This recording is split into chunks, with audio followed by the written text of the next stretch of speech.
Naam, habari za jioni mtazamaji wa Channel 10 Plus, ni matumaini yangu umeshinda salama. Nikukaribishe katika wasaa wa habari ndani ya Channel 10 Plus. Mimi ni Fatma Hassan, karibu.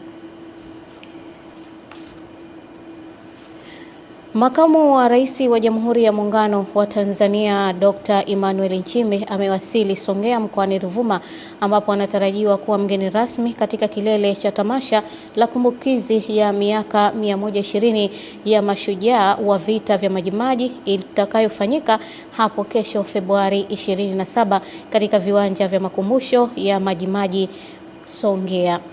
Katika uwanja wa ndege wa Songea, makamu wa rais amepokelewa na mkuu wa mkoa wa Ruvuma Brigadia Jenerali Ahmed Abbas, naibu waziri maliasili na utalii Hamadi Chande, mwenyekiti wa CCM mkoa wa Ruvuma Odo Mwisho, viongozi mbalimbali wa serikali, taasisi, dini, vyama vya siasa, pia wananchi mbalimbali wa Ruvuma pamoja na machifu wa kabila la Wangoni kutoka Afrika Kusini, Malawi na Tanzania. Tamasha la kumbukizi ya mashujaa wa vita vya Majimaji hufanyika mwezi Februari kila mwaka, likiwa na lengo la kuwakumbusha mashujaa wa Tanzania waliopigana vita vya Majimaji. Tamasha hilo la kihistoria linatarajiwa kuwa na shughuli mbalimbali za kitamaduni, maonesho ya historia pamoja na burudani zinazoakisi urithi na utamaduni.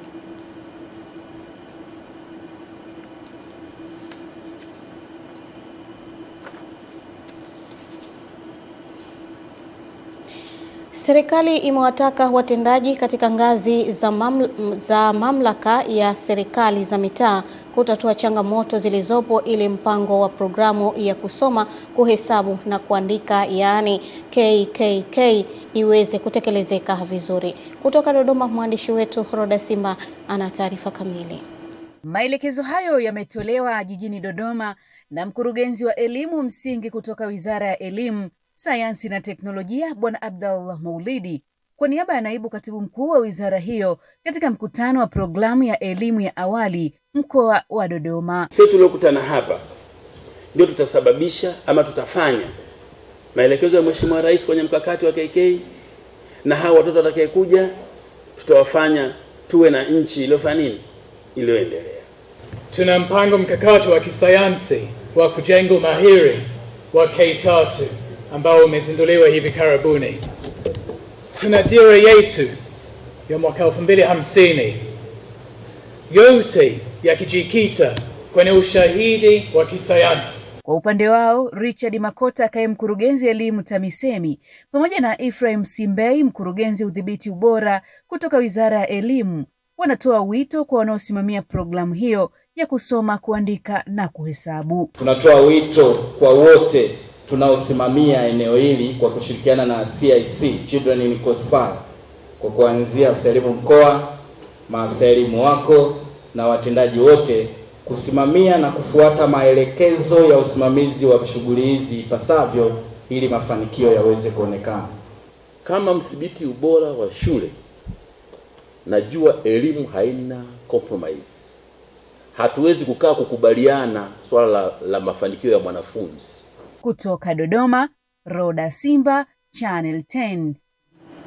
Wahitimu wa mafunzo ya uongozi mdogo wa Jeshi la Polisi ngazi ya Sergeant wametakiwa kufanya kazi kwa kuzingatia misingi ya nidhamu, haki, weledi na uadilifu katika kutekeleza majukumu yao. Wito huo umetolewa na Kamishna wa Polisi Liberatus Sabas wakati akifunga mafunzo hayo yaliyofanyika mjini Zanzibar, ambapo amesema endapo polisi watazingatia hayo wataongeza imani ya wananchi kwa jeshi hilo. Tupate taarifa kamili.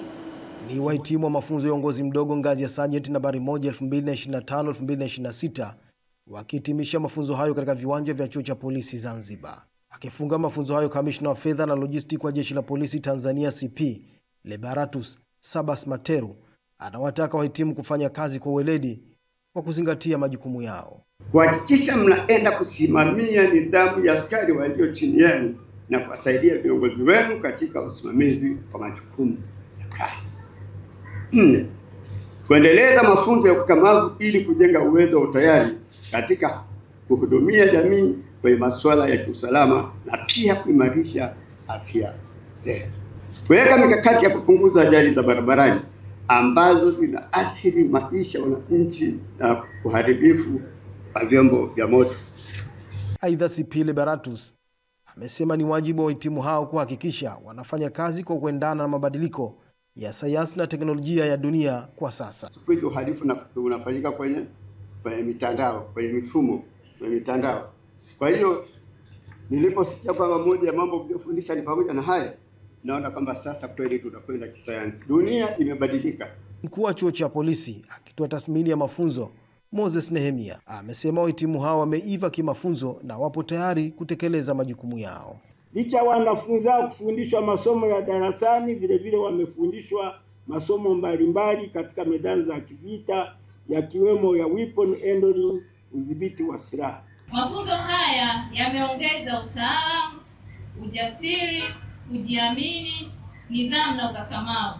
Jumla ya wanafunzi 698 walisajiliwa kushiriki mafunzo hayo ya uongozi mdogo ngazi ya sergeant, na waliomaliza mafunzo ni wahitimu 695, wanaume 491 na wanawake 207, na wanafunzi watatu wakishindwa kumaliza mafunzo hayo kutokana na sababu mbalimbali. Juma Kasim, Channel 10, Zanzibar.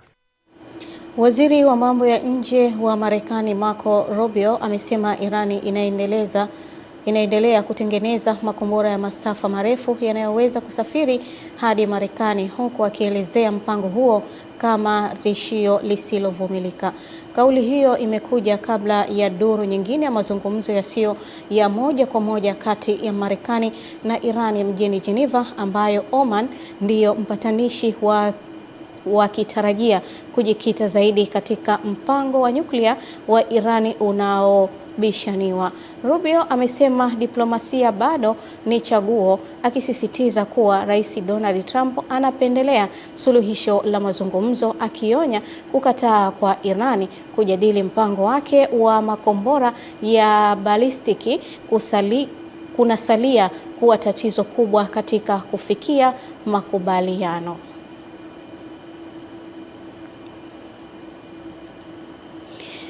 Serikali itaendelea kuimarisha malezi ya watoto na utoaji wa mafunzo ya ustawi wa jamii kwa wananchi ili kupunguza changamoto za msongo wa mawazo, migogoro ya kifamilia na matatizo ya kisaikolojia, sambamba na kujenga jamii yenye maadili mema, ustawi imara na uwezo wa kukabiliana na changamoto za maisha ya kila siku. Tupate taarifa kamili. Naibu Waziri wa Maendeleo ya Jamii, Jinsia, Wanawake na Makundi Maalum, Mhandisi Mary Priska Mahundi amesema hayo katika ziara yake kwenye Taasisi ya Ustawi wa Jamii kampasi ya Kisangara wilayani Mwanga mkoani Kilimanjaro, ambapo amesema serikali inatambua umuhimu wa taasisi hiyo katika kutoa wataalamu na elimu kwa jamii kuhusu malezi, makuzi na maendeleo ya watoto pamoja na ustawi wa familia, hali inayochangia kujenga jamii yenye utulivu na maendeleo endelevu. Kwa hiyo ulinzi wa taifa letu ni katika kuhakikisha elimu tunayoipata katika hizi taasisi zetu tunaipeleka kwenye jamii. Kama tunatakiwa kwenda kutoa ushauri kwa mtu ambaye tunamwona amejichanganya kulingana na hali ya maisha, tumpe msaada wa ushauri. Kwa upande wake, Katibu Tawala wa Wilaya ya Mwanga, Mpapalike Mfaume, amesema taasisi hiyo ina mchango katika kutoa elimu na mafunzo kwa wananchi, hatua ambayo imekuwa na manufaa katika kuimarisha ustawi wa jamii na kusaidia kupunguza changamoto za kijamii katika wilaya hiyo. Lakini sisi tunajisikia kutembea kifua mbele kama ulivyosema. Kwa kweli ni kutokana na mchango mkubwa Mheshimiwa Rais namna anavyofanya kazi. Mimi na wenzangu tujifunze kutoka kwa viongozi wetu, tujifunze kutoka kwa Mheshimiwa Naibu Waziri kwa alichokifanya yeye leo. Kwa sasa kampasi ya Kisangara inatoa mafunzo kwa ngazi ya stashahada na stashahada ya kwanza katika fani ya ustawi wa jamii.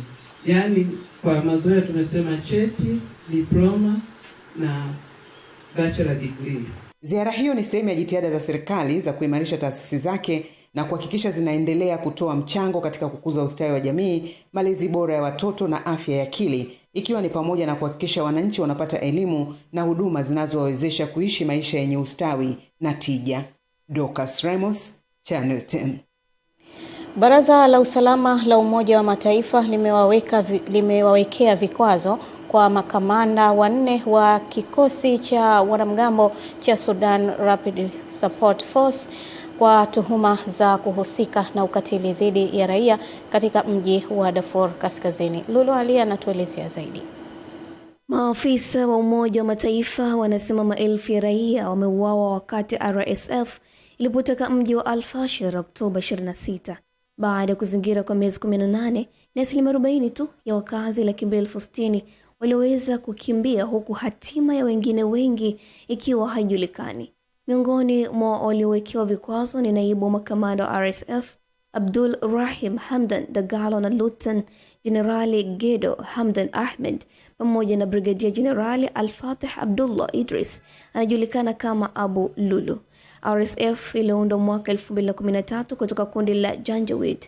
Imekuwa vitani na jeshi la Sudan tangu mwaka 2023, huko wachambuzi wakisema hatua hiyo ya Umoja wa Mataifa ni muhimu katika kuimarisha uwajibikaji na kuongeza shinikizo la kumaliza mapigano yanayoendelea nchini humo.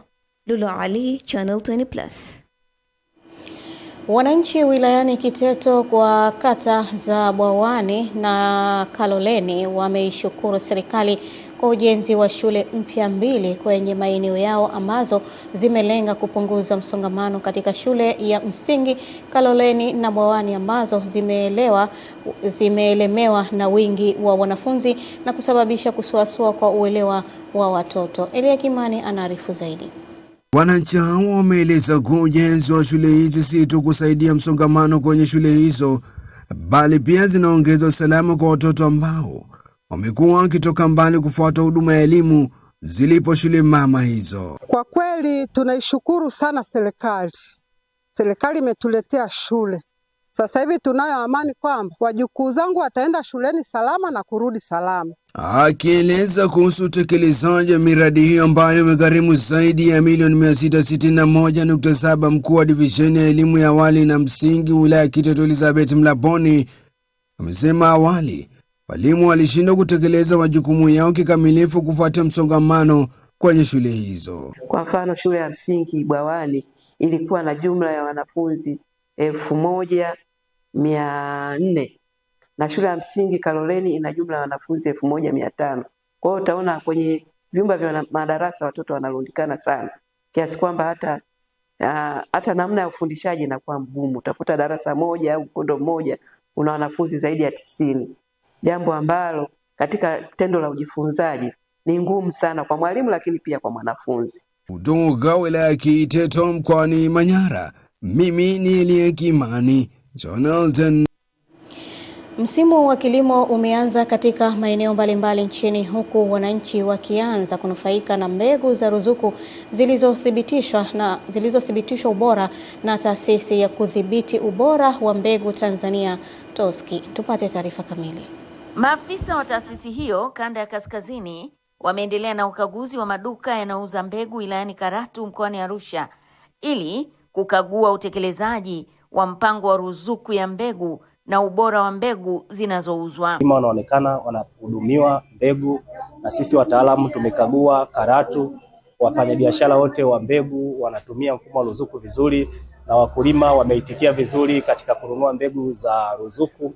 Tunapokuta kuna changamoto, tunampigia mkulima moja kwa moja kuconfirm kwamba mbegu aliyonunua ni iko sahihi na amenunua katika mfumo wa ruzuku. Baada ya ukaguzi katika maduka hayo, maafisa hao walitembelea mashamba ya wakulima walionufaika na ruzuku ya mbegu inayotolewa na serikali. Wakati tunadhibiti ubora wa mbegu, tunataka pia mkulima apate tija. Hasa kupitia kwenye mfumo wa ruzuku, tumeweza kupata contact, tumekuja kumtembelea mkulima na bahati nzuri tumekuta anapanda, lakini upandaji wake tumeona anapoteza mbegu nyingi na hawezi kupata tija. Kwa hiyo tumeendelea kuwashauri kwamba watumie kanuni bora za kilimo ili waweze kupata tija. Na sisi tutaendelea kuwatembelea ili kuhakikisha kwamba anavununua mbegu iliyo bora, atumie na mbinu bora za kilimo ili aweze kupata mavuno yaliyo mengi na aweze kupata tija. Kwa jinsi ambavyo wanapanda, kuna mahali mbegu zinarundikwa, kuna mahali anaacha nafasi kubwa na matumizi ya mbegu zinakuwa ni nyingi. Baadhi ya wakulima wameishukuru serikali kupitia TOSCI kwa mbegu za ruzuku na kudhibiti ubora wa mbegu. TOSCI imetusaidia sana, tunapata mbegu za uhakika. Nishukuru serikali ya Tanzania kwa kutupa huduma nzuri za uhakika. Mbea wajiunge kwenye zile daftari za mkulima ili wapate mbegu za ruzuku. Wasitumie mbegu ambazo hazifai hizi za nyumbani. Maafisa hao wametoa wito kwa wakulima ambao bado hawajajisajili na kupata namba maalumu ya utambuzi kujitokeza kujisajili ili waweze kunufaika na mpango wa ruzuku ya pembejeo za kilimo. Jamila Omar, Channel 10, Karatu, Arusha. Wafugaji wa samaki wilayani Njombe wametakiwa kufuga kwa kutumia mfumo wa vizimba ili kuongeza tija na kujiongezea kipato, hasa kipindi hiki ambacho serikali inaendelea kutoa mikopo ya 10% ambayo imekuwa chachu katika kuwawezesha wananchi kuanzisha miradi. Taarifa zaidi na Michael Patrick kutoka Njombe.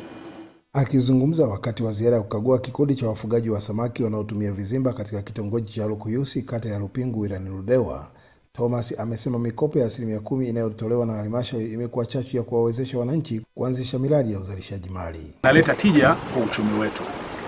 Kama tunavyofahamu ya kwamba Ziwa Nyasa ni kati ya ziwa ambalo liko very deep. Kina chake ni kikubwa sana. Kwa hiyo instruments za kuvua kwenye hili ziwa zinahitajika zile ambazo ni kubwa. Njia rahisi ambayo inaweza kuleta tija ni kufuga samaki. Amepongeza wanakikundi hao kwa kutumia vyema fursa ya rasilimali ya Ziwa Nyasa na kusisitiza kuwa uwekezaji katika ufugaji wa samaki unaweza kuongeza kipato cha wananchi. Hii ilikuwa ni sehemu ya majaribio ambapo kuna vizimba takriban vizimba 5 ambavyo vimeanza kama sehemu ya majaribio.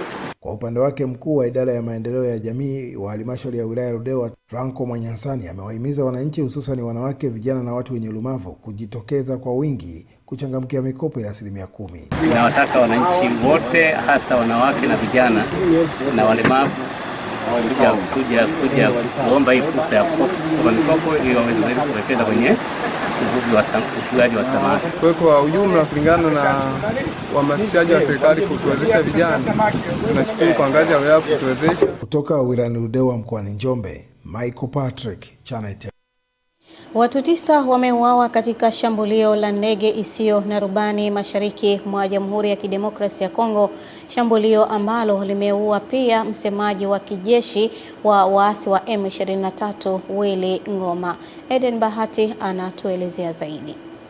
Shambulio hilo lilitokea karibu na Rubaya, kitovu muhimu cha uchimbaji madini kinachodhibitiwa na M23 ambacho huzalisha takriban 15% ya madini ya kotani duniani, ikiwa ni mkakati wa hivi karibuni uliotajwa katika mpango wa ushirikiano wa madini kati ya serikali ya Kongo na Marekani. Kifo cha Ngoma kinaashiria kuongezeka kwa mvutano katika mzozo huo unaoendelea, huku juhudi za upatanishi zikiwemo za Qatar zikijaribu kusaka usitishaji wa mapigano, huku vyanzo vya kijeshi na Umoja wa Mataifa vikisema miili 9 ilisafirishwa hadi Goma, huku mingine ikishindwa kutambuliwa kutokana na kuungua vibaya. Kamanda wa kijeshi wa M23 Sultani Makenga anaripotiwa kuwepo eneo hilo muda mfupi kabla ya shambulio, lakini alinusurika.